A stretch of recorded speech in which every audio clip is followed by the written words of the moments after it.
Good morning, everyone. John471 here to discuss the S&P 500. Today is Friday, May 30th. Allow me to read our disclaimer. Derivatives trading is not suitable for all investors. Past performance is not necessarily indicative of future results. Let's begin today, as we always do, with our news. As mentioned, today is Friday. The news we have on the docket scheduled at 8:30, we have international trade, wherever it is right here. And then also 8:30, we have PCE, which will be the most important data point today. Also get wholesale inventories at 8:30, the rest of the PCE number. And we also have at 9:45 Chicago PMI. We also have consumer sentiment at 10 a.m., which also will be something to be aware of. Moving on further into the day, Bostic speaks at 12:30, and after the bell, Mary Daly at 4:30. And we have here President Trump delivers remarks on the steel deal at 3 o'clock. Also, of course, to be aware of. So that's what we have today. The 8:30 PCE data is probably going to be the most important. Let's take a look at our charts. Okay, here we are on our chart of the S&P 500, full session daily bars. Just the big chart to take a look at and just very quickly just tune back into our narrative. As everyone knows, we got above this March range. The 5821s were a key price. They are a key price, MCV POC. We're holding those bid above the 6,000s were the key next test to have with the 6,030s, not too far above, which corresponds with this LVN, the 6,030s, which would, be the first step to breaking back into this area of balance, which holds our all-time high. But anyway, so what happened yesterday? Well, we were in, let's zoom in a bit because we're in this area of balance and discuss this area of balance.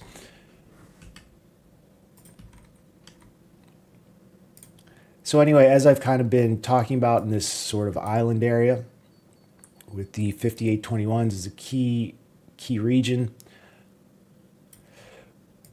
6,000 was our next big test if we were able to push higher, and we did get this test. But what happened? How did this happen? We made this push here, preserved this low, still didn't close off this area, this unauctioned area that we see right there. But we made this push down lower, found buyers, reverted higher. We had a holiday day that continued. And then, yesterday we were coming in, we had these 2 days pretty balanced. These 2 days right here. These drawings are pretty bad. But we had these 2 days. What was interesting about these 2 days, if you watch the public webinar we did 2 nights ago with FT and I, we were discussing these 2 days, and FT's like, we were looking at the market profile chart, and FT's like, oh, it doesn't look like it's finished to the downside. It looks like we need to check this low. And then what happened was news came out and we ripped higher on news. And, with the news help, we got the test of 6,000, got up to 6,008. This was after hours, it was not RTH. So it's like we were looking at this auction and we're like, oh, this should test lower. News came out, ripped higher to get the other test, the 6,000. And then over the course of the day came right back down and just finished the auction in the way that we expected it to, which was that's something we talk a lot about in the accelerator program and just generally about news, about how like a news event, it's very likely to see that news event return to the quote unquote scene of the crime where it originally happened. And this was just like a really great example of it, where we were hanging out down here, ripped higher on the news, then just came right back to where we were before the news and completed the auction to take that low. So I just thought that was a nice illustration of some principles. But regardless, we're in here now, we're in this area now. We've taken out the single prints that I had mentioned, and we look to be trying to find some kind of a bid. Let's go to a smaller time frame chart and discuss it more specifically. Okay, here we are on our market profile chart. Just quickly discussing what's going on here as we zoom in a little bit more. This chart is RTH only. Let's see, does this make sense to use as a line? Sure. So anyway, what we see in this chart, just the same range that I discussed earlier. However, this is RTH only. Here we see that attempt lower that found so much buying that we never closed off the area below that I've been talking about. So basically we had tested lower here, tested lower there. We tested higher overnight last night. And what we see during the RTH though is we're in this little area, this area where we see value here, value here, value here, slightly moving down, but really overall just kind of reiterating, in my opinion, value in this area. And not giving great edge to where we may test next, in my opinion. But regardless, because we're in these 3 days of overlapping value, if I draw this one line right here, it's like I hit all the value of all these 3 days. Not perfectly, but we're reiterating value here. We have a decent excess on the high, pretty decent excess on the high, smaller excess on the low. But really, yesterday's range is going to be very important today. Let's go on to a smaller time frame chart and plan for specific price action. Okay, here we are on our intraday chart of the S&P 500. What can we say about this chart and what's going on here, seeing our overnight action?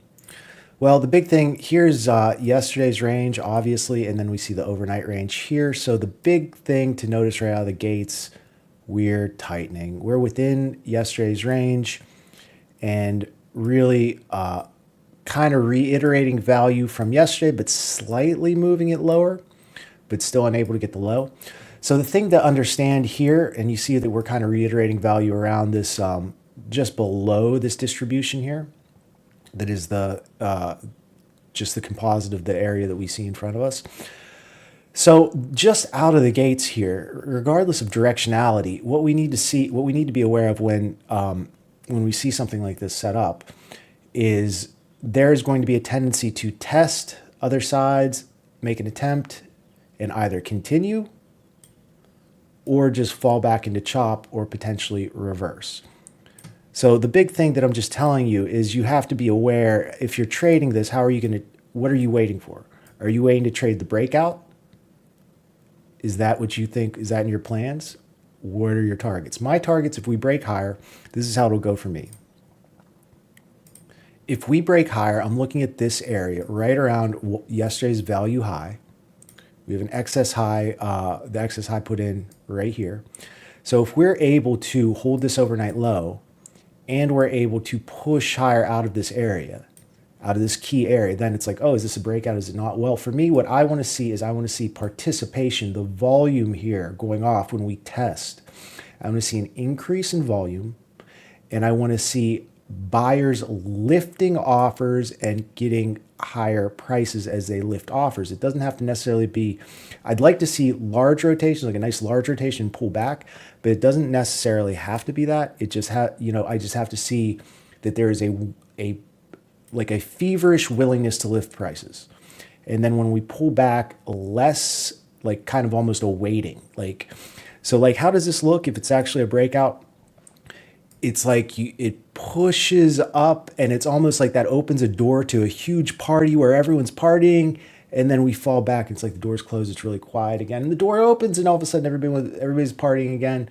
And we're like, oh, we might get to this naked VPOC, which would be the next target. So basically, if we break out here and we get through this excess high at 40, then I'll look for mid-century and I'll look for a test of the naked VPOC at 60 that I've been talking about for a while. Those would be my targets.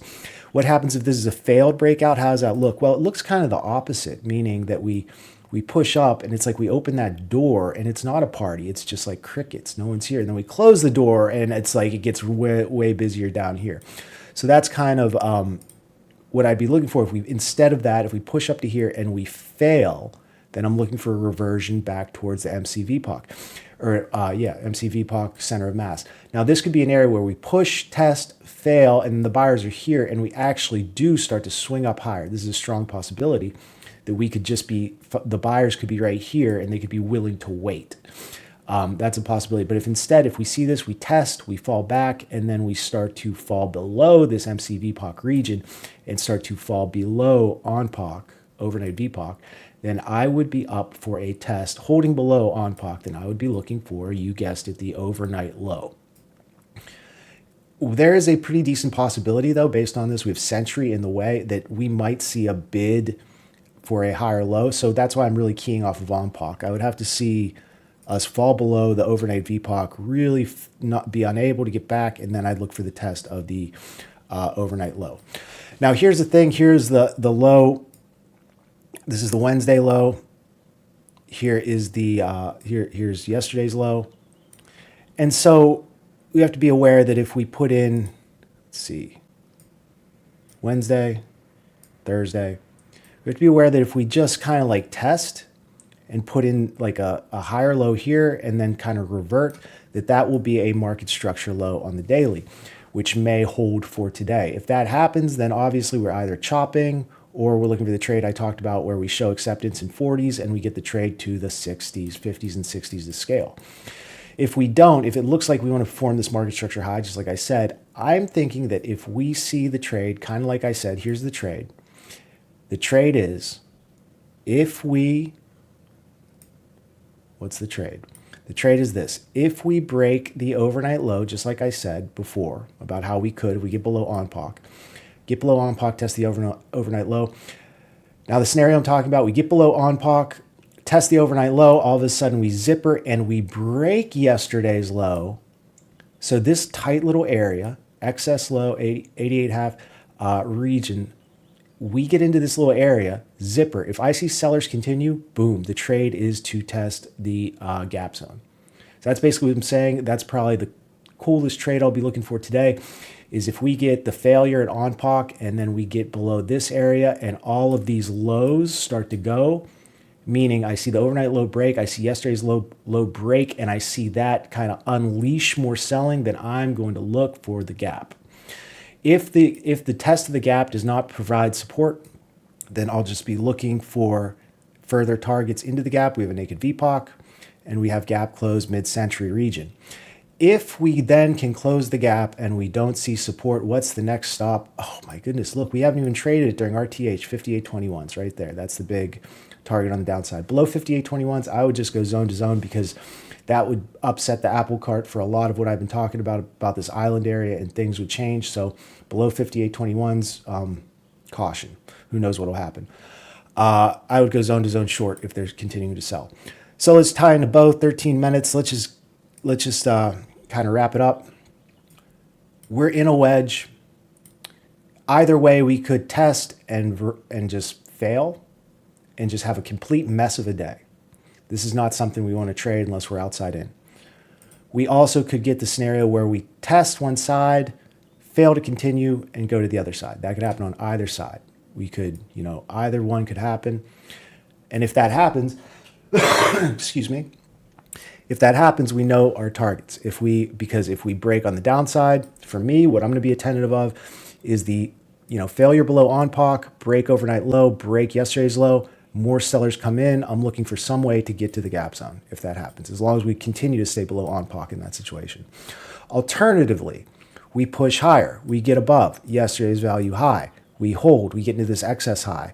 Pullbacks hold. I'm looking for mid-century and 60s. Above 60s, then just, runners. Obviously, we have this naked settle in the prior week's high, which if say we get up to here, which is a possibility, say that stops just start going off, that's a strong possibility. If we get above the 60s and we start pushing, then we're definitely looking for this area right here, the 82s. And if we crest these 08s, then it could be a runner with the target up to, if we get through this on-POC at 91, then we're looking obviously for Millennium, 06s and 08s. 08s is the high up here. And then if somehow we have anything left, we have the 25s and then the 30s, which I've been talking about. That's if we really run out of here. Could it happen? I don't know, 1 in 10 chance, who knows? But regardless, we have to be ready for everything. But I think that's pretty complete for what we're doing. We're sitting here. We know what to do if it moves in either direction. So that's what we got. Hopefully this is helpful to you. Wrap it up, 15 minutes, not too bad. I hope everyone's having a great day today. I hope that your great day continues. I hope you press the like button and get us to 10,000 before we get to 6,000 in the S&Ps. It might happen today. So, if you can hit that button today, it would really be a big help. Time is kind of the essence. If we sell, then we'll have a little bit more time, but never know.